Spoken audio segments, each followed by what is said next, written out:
camera just fell. All right, let's try this again.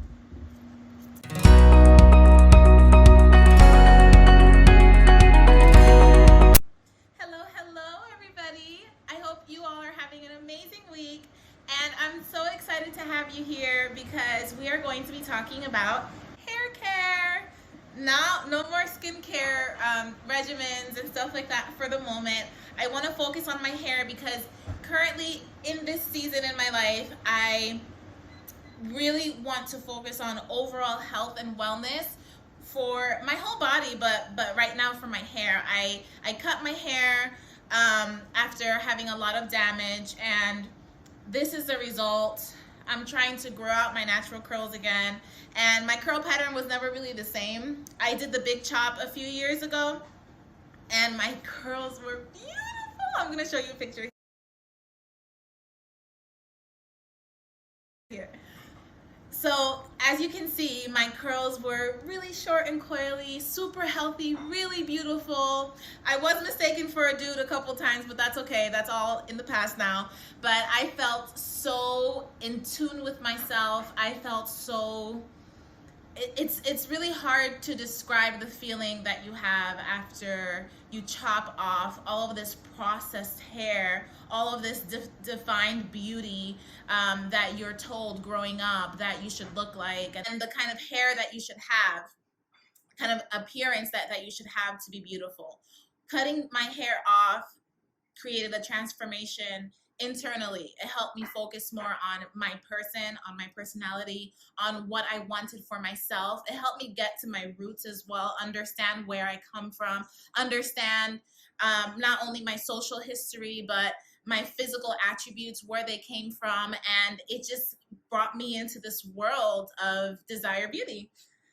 And I just want to share a little bit of that with you right now because I feel like why not? It's the perfect time. I'm transitioning again. I'll tell you guys the whole backstory in a few minutes.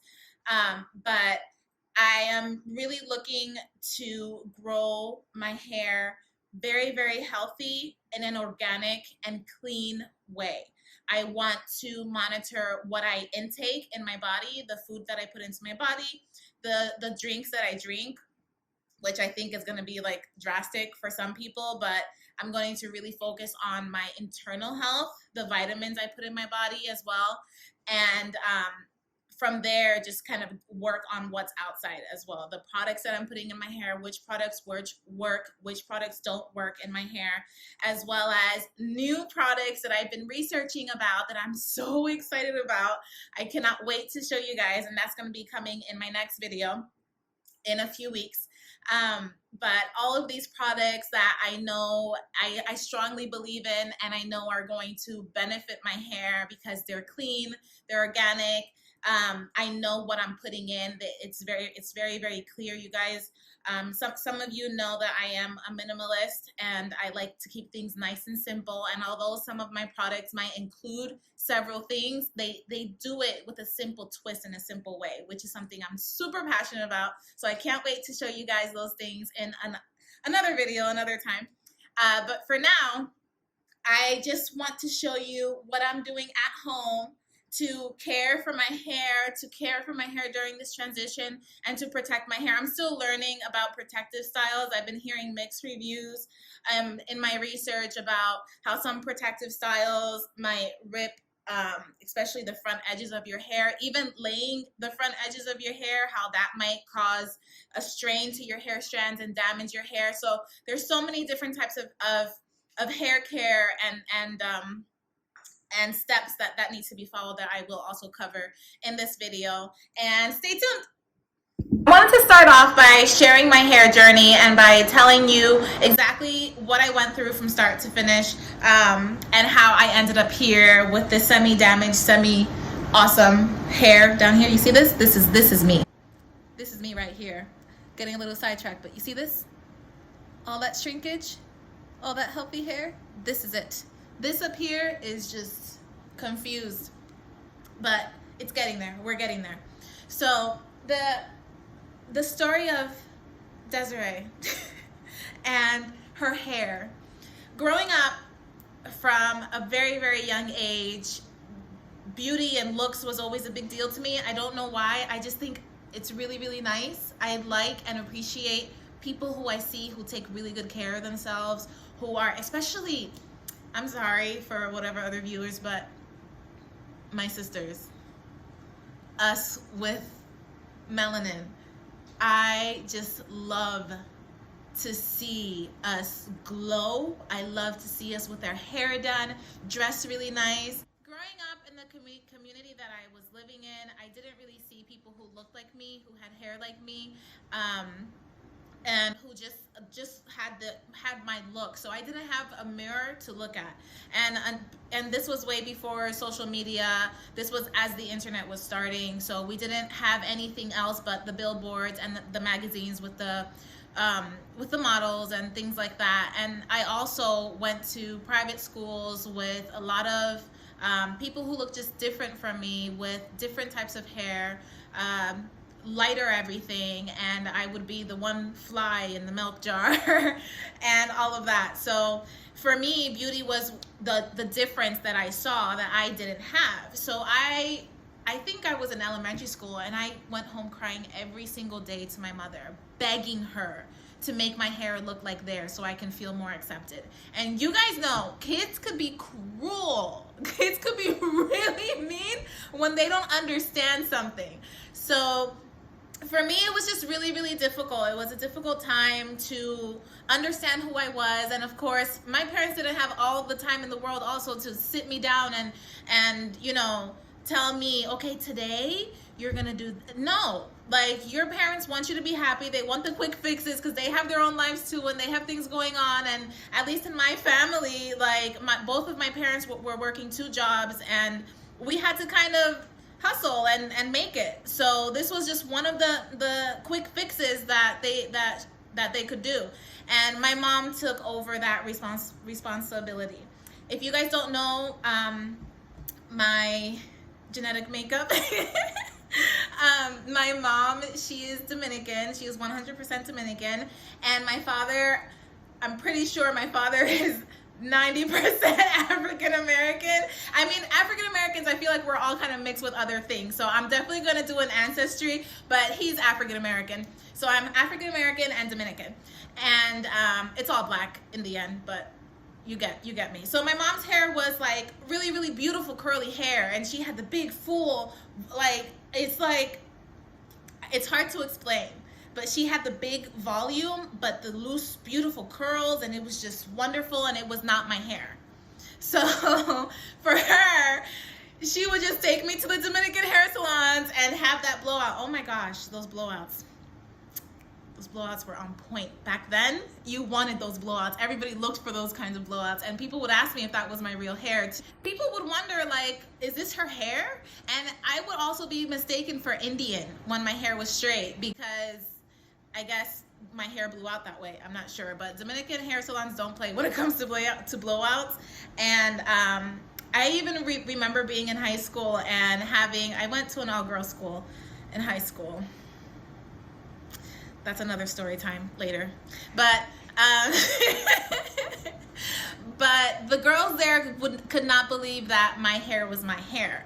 And I would have these haters come to me in the hallway and yank my hair to check if it was real. Like, not like yank, they would dig in and pull it to see if it was real. When I tell you, anyways, that's a story time. But besides the point, I grew up straightening my hair at the salon. And to make it easier for my hairstylist, of course, they recommended, what is that thing called? Perming my hair. So the perm just made it easier to maintain too. And my curls were still coming out initially, but it was no longer a virgin. It was no longer beautiful and full. And I didn't know what I had and what I lost at the time. But that's when the whole process of damaging my hair. I never really did anything else to my hair. I would just heat train my hair by going each week for hours at a time. If you guys know Dominican hair salons, you know that you're going to be sitting there all day long on a Saturday day, from the early morning, from when they open until the late evening. especially if you have long hair, which I did at that time. So my hair was thick before. My hair was really, really nice. And when it was still, you know, the initial times of being processed, like if I can find a picture of my hair, I'm not sure if I can, but when I was younger, my hair looked poofier, but it was like full. It was nice. And as the years went on, I noticed that my hair thinned out a lot.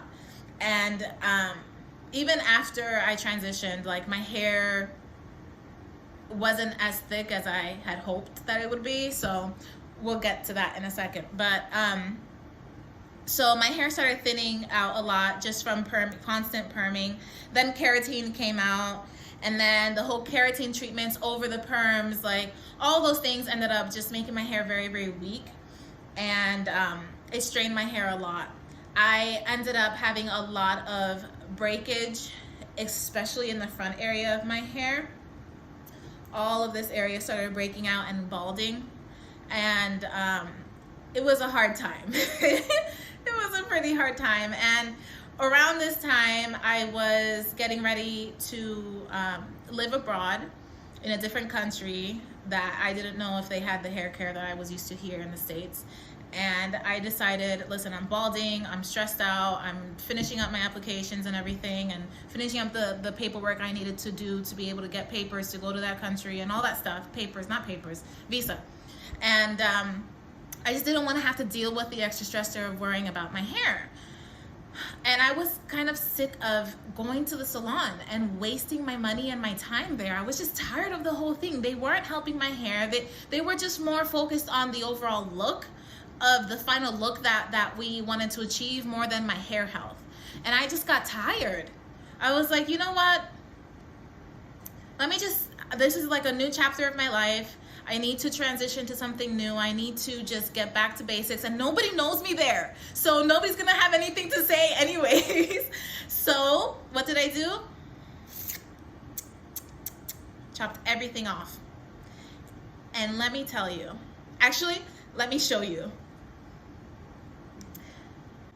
This moment was like the pinnacle of my identity, of my sense of self-worth,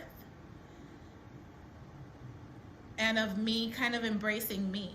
And I honestly didn't even think about that when I made that decision. It was kind of spontaneous.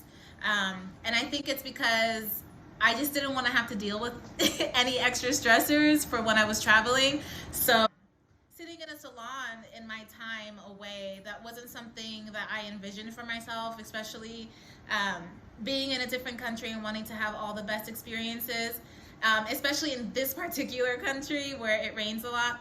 So I just didn't want to deal. And I wanted to try something new.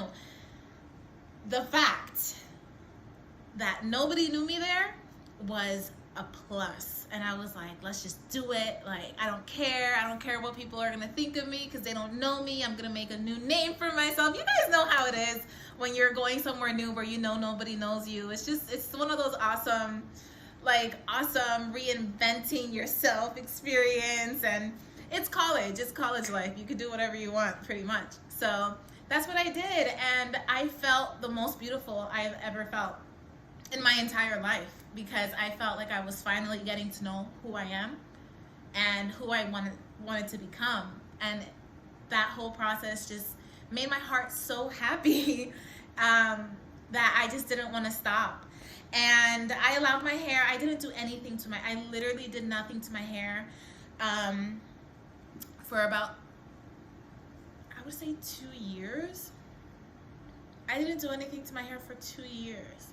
And I went on this whole like vegetarian vegan journey too. It was like that whole time, like I'm gonna cherish that time for the rest of my life.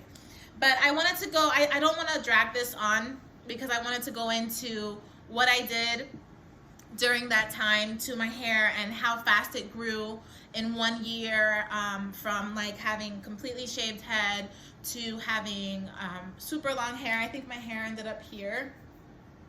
At the 2-year mark, my hair ended up here, I think, somewhere here. Like, it was pretty long. It was really, really pretty. And basically what I did was I monitored, I really took care of how I ate. I knew that everything that I made abroad will have to be on me, and I did enjoy myself. I did eat everything that I wanted to. But just getting to know myself again helped with knowing that I wanted to take care of myself. I wanted to feel my best, feel my most energetic. And also because I was studying, I wanted to make sure I was taking the proper nutrients to nourish my brain during that time, which it did because I graduated with honors. So just had to throw that in. I had to, sorry. But I just wanted the best for myself, and I knew that it was going to be solely up to me. So I made sure that everything that I took, that I ate, was nutritional, and everything that I drank. I think I didn't even drink alcohol during that time. I think I was living off of smoothies and water. That was it. Did I drink juice? I never really practiced drinking juice. I'm not a soda person either. I've never been. My family's pretty healthy like that, I guess, but we don't practice that stuff. So what you don't know, you don't miss. And that's basically what I did. I also exercised a lot around that time. I used to love running a lot, and I ran every day, every morning before the sun came up. I would go out running at one point, and this was the point when I was vegan, and I was just like fueled with energy. So I would go running for about a half hour, 45 minutes for a couple miles, and all of that, I feel like all of that helped benefit my skin and my hair. And you know how when people usually move away to, the water in that place kind of messes up your hair? Not me. I was good. I don't know why, but it was good. So at that point, I was doing everything right, and my hair was growing like crazy, but it was going this way. So my curls were like here, and then they were here, and then they were here, and then I had to figure out how to like keep it up and like keep it moving, and it was interesting. I had all these things pulling it back, and I kind of looked a little strange. You know that awkward stage where like everything is like, okay, what do I do? That was it. But I didn't care. Again, I was like that. I was just going with the flow and doing what I had to do. So part of that was just leaving my hair alone and tying it up as much as possible and keeping it out of the way. So then I ended up coming back home after a year and a half, 2 years, and a whole bunch of changes happened personally, and I ended up just falling back. And this was after some time, but I ended up falling back into my old habits because I was around people and influences, and I don't know. I was also still kind of experimenting. So what did I do? I went back to the Dominican hair salon. But I went back with a plan to just make me look funkier. So what I did was I told them that I wanted to color my hair this color, and I didn't realize all the damage I was gonna do to my beautiful locks. But I asked them to be really, really careful and to use a color that wasn't gonna strip all of my natural hair oils and stuff like that out of my hair. And if there was anything else that they could offer me to keep my hair healthy and shiny the way it was. And of course, you listen to the experts, especially when you want something really bad. And and around that time, balayage, whatever you want to pronounce it as, it was super popular. I think it still is now, but I don't know. It was super popular, and I wanted that. So it was like this copper look. I'm going to show you guys in the next picture. So that was how my hair looked. I know I looked totally different. And when it was curly too, it was still really, really pretty, and I loved it. And what she had recommended was using Botox in my hair, and that would fill in and lock in the shine. And apparently the Botox was like all natural. She's like, you know, now these days all these YouTubers talk about how all the products before would contain all of these like silicones and sulfates, and well, that's shampoos, but anyways, it would contain all of these harsh chemicals on your hair that will damage your hair. Now we have things that are more economically friendly and softer and more gentle on your hair and better. So use this. So I was like, okay. So I started using that, and it was okay, but it did change the texture of my hair. And what did I do? I ended up going back to straighten it because I didn't like how the texture was. And I kept on going back and straightening it, and what was I doing? I was heat training my hair. And that's when the breakage started. And then I moved from where I was to here, H-Town, and I find this new hair lady, and here they have a different practice. It's not really like a bunch of people could walk in and everybody just waits their turn to get their hair done. You have to make an appointment. You're one-on-one. You get to talk to your hairstylist and all that jazz. So with her, I told her that I was doing Botox, and she said that she was still learning how to do that, but this keratin treatment is the same as the Botox because they took out all the harsh chemicals and blah blah blah. So I went for it, and I did it again, and I did it again, and I did it again, and here I am. I had to cut off all my hair. My ends were completely destroyed. The color, the Botox, the keratin, all of that built up in my hair just killed me. And the heat. And it's not like I was constantly straightening. It was probably once every 2 weeks or so, but it killed my hair. And I felt so disappointed because of the whole emotional, physical, and mental journey that I went through with my big chop and with strengthening my hair and making my hair really, really long and beautiful, how I could just damage it with 2 lousy decisions from 2 different stylists who didn't understand what I went through. So this is where I am. I didn't want to do the complete big chop because I was supposed to get married, but now of course we're in COVID, so that didn't work out. But even now, I'm content. I'm making it work somehow, but I want to find more protective hairstyles. I want to find more information on how to heal my hair, how to heal myself, how to repair the damage and the mistakes that I made. So these are a few tips that I have found, that I have already started implementing and putting into practice. Hey everybody, so I wanted to do the rest of the video, but I realized it's getting too long. So I have decided to split this natural hair journey video into 2 parts. So this was my own story. The next one will cover the products that I'm going to use, the practices that I'm going to put into place. So stay tuned for next week's video. Thank you so much. Don't forget to comment, like, and subscribe.